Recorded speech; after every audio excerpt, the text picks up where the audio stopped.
Good morning! I did my hair today. Then yung itsura, beachy wave ata tawag dito. My makeup. I'm still not wearing CC cream kasi nag-act up na naman yung skin ko. May dry patches ako around here. But I did use my Seleta de Chanel at okay naman. For my face, ito Vital Lumiere Eclat in BO10. Yan. May SPF 10 ito. Though, naglalagay naman ako ng sunblock madalas kapag lumalabas kami. For my lips, I'm using Rouge Allure Velvet in number 43, La Favorite. This is how it looks like. Wait. Ito. Yan. Medyo orangey yung color niya. Perfect for summer. For the blush, ito. 71 Malice. Ganun din. Parang orange. Tapos yung highlight, ito yung ginamit ko. Yung dito sa Chanel din. Healthy Glow Multicolor.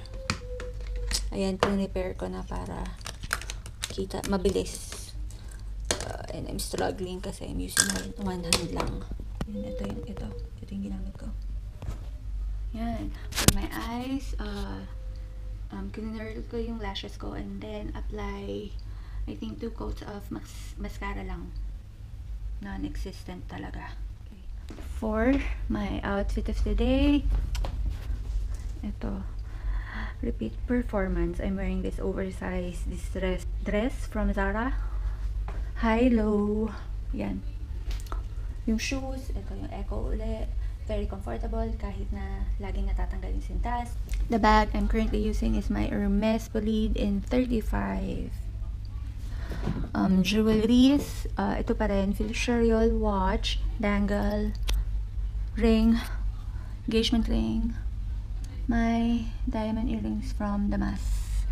This is a piece of jewelry na I cannot live home without. There was one time na lumabas ako ng bahay na walang hikaw at sobrang comfortable ako, ganun ng ears ko. Parang tinatago ko siya lagi. Then, siguro hindi nakatiis si Alan. He bought me these earrings. Yan.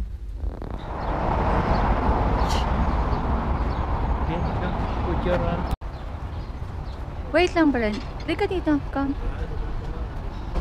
Chocolate Gate, Elevation, may Fridays yata doon, TGI Fridays. Ayun o, yung stripes na yun. Red. Hello Kitty, meron, pero ayoko. Fashion Cafe. May outlet. Nike outlet. Breno?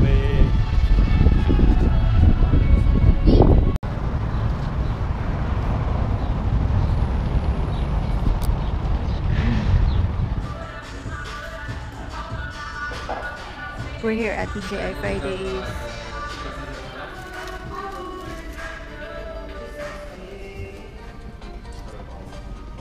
Hibiscus iced tea. Regular iced tea. Chocolate milkshake. Spaghetti in pink sauce for here. Half portion of chicken barbecue salad for us.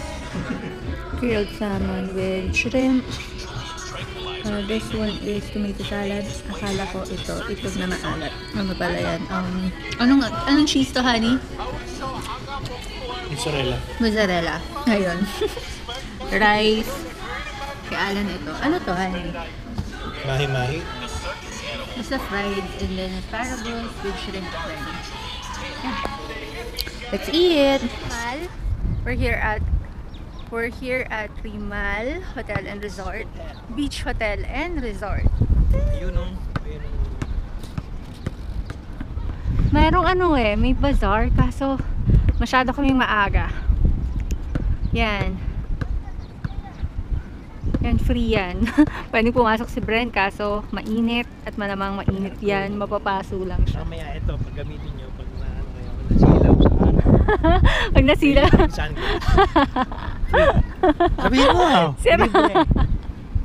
Ayun, ito kakatayo lang nila. Pwede kaya itong mag-football or mag-basketball. Tapos lalagyan nila yan ng ng soap or foam. Pwede ka rin maligo dyan. Yeah. Pag hindi pa naliligo. Ayan. Ayan yung mga villa. Sayang, we're too early. Wala pang masyado. Mamayang gabi pa to magkakaroon talaga.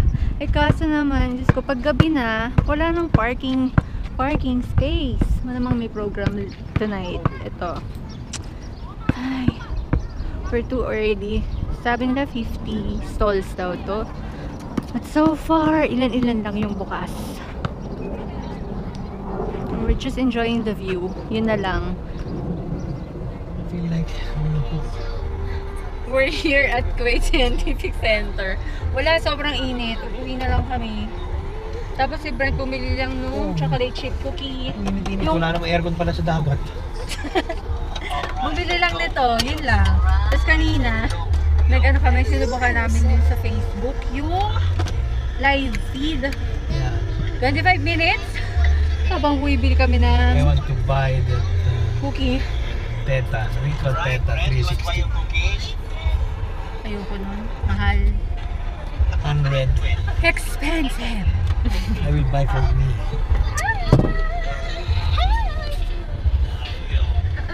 Yun lang.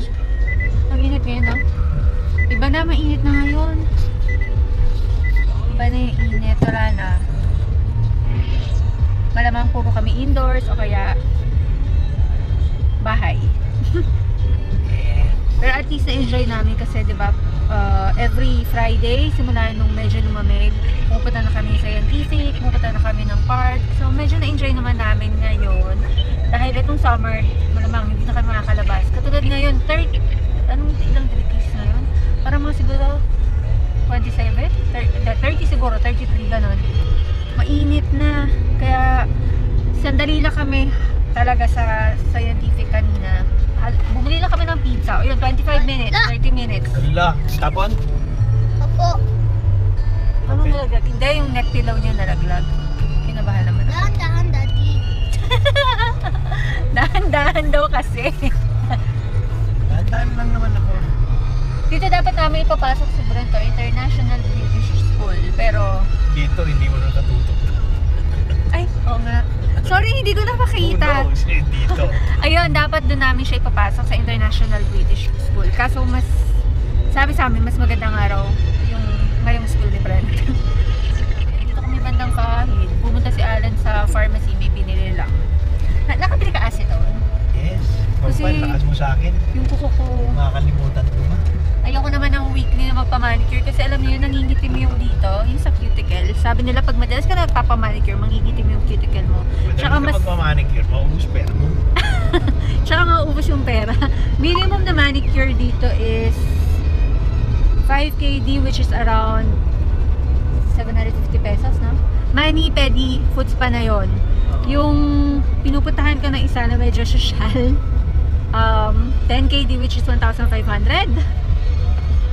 Pero minsan yun, may discount ako doon 8 KD. Nakaka-ano ka ng 8 KD. Kaya alam, pumunta doon sa Kabayan Center. Filipino store yun dito sa Fahil. Hindi na ako pinababa ni Alan kasi nakadress ako. And ito yung area na medyo madaming lalaki.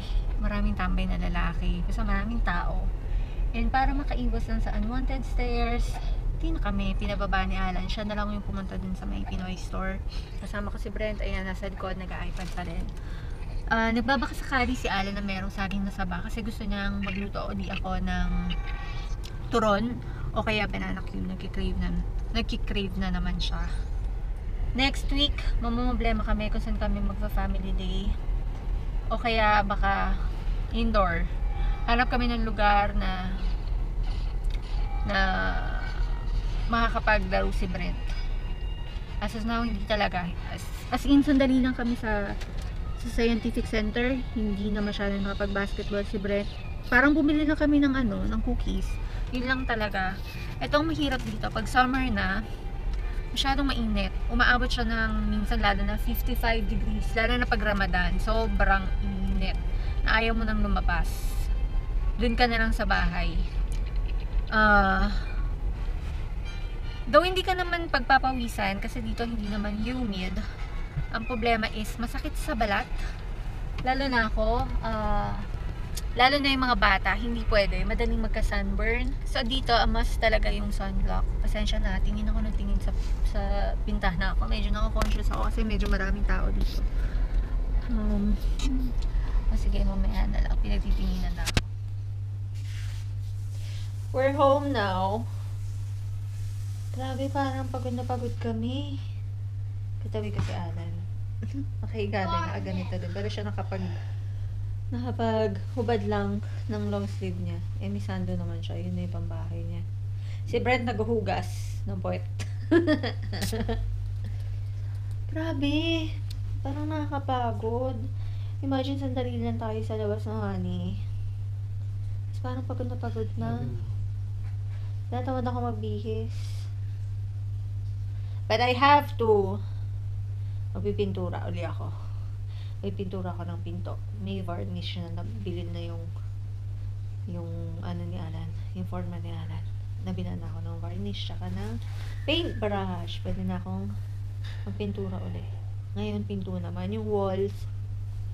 May mga parts na hindi ko pa napipinturahan. Isa kusina pa.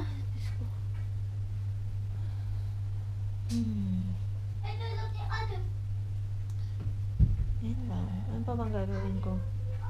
Pero nakatamad kumilos ngayon. Hindi nakakapo yung sa beach kanina. Ano yata? Nandun tayo sa ano? Oh, Ano yun? Rimal? Rimal Beach Sa Resort. may Rimal Beach Resort. Doon yata kami napagod eh. Tapos wala naman din nangyari. Kasi maaga kami. Yung mga dito kasi mga locals, kung yung mga locals kasi dito, kung lumabas sila, yung mga tipong tanghali. Tanghali na yun. Actually, anong oras tayo dumating doon? Past lunch. So, katarikan ng araw. Matindi yung araw. Sila nun, mga nasa bahay pa nun, mga tulog pa yun, mga naghihilig pa. Lalabas sila, ayan, ito, ganito, nag-aayos na sila, mga 4. Kaya mga 4 o'clock niya, nagta-traffic. Kasi yun na yung oras ng labas nila. Kami naman wala na, pagod na. Low bat na. Pero si Brent hindi pa low bat. Naririnig na yung kanina kumakanta pa. That's okay. Bakit naging kawawa kung mag-isa ka lang? Bakit ka magiging kawawa kung ikaw lang nasa living room? Bakit? Feeling niya kawawa siya. Nagsiselos! You're jealous? No. Hindi ka naman kawawa. Ah? Hindi ka kawawa. Why is your PJs wet, Brentley? Yung ano mo yata wet, malamig eh. You never kawawa. You Kaya know? nga, you're so lucky, Brentley. Don't say you're kawawa. You're very, very lucky. Hindi kasi, kung isa lang ako, sasabayan ako. Ano sasabayan? Papalo ko ikaw. Ako? Hindi naman tayo kailangan nasa isang lugar lang oras eh. You can be in your room. You can be here. Mommy's talking about something. Pero si Mami kapag alone sa room, okay lang. Pero pag Yes. kami ni Daddy, magkasama kami alone sa kwarto, hindi pwede. So, paano ka magkakaroon ng kapatid kung ganyan? May gana ka pang manghingi ng kapatid, ayaw mo naman kaming lubayan. We're trying to build up the situation, bro. No! By listening to your mommy's stories. You know, she likes when I listen to her stories and then she subsides. Oh my God! Alin? Ano ba yan? Ano? Ay, naku. Pagkatapos Ay, naku. nung isa naman ang dadagan. Ano ba yan?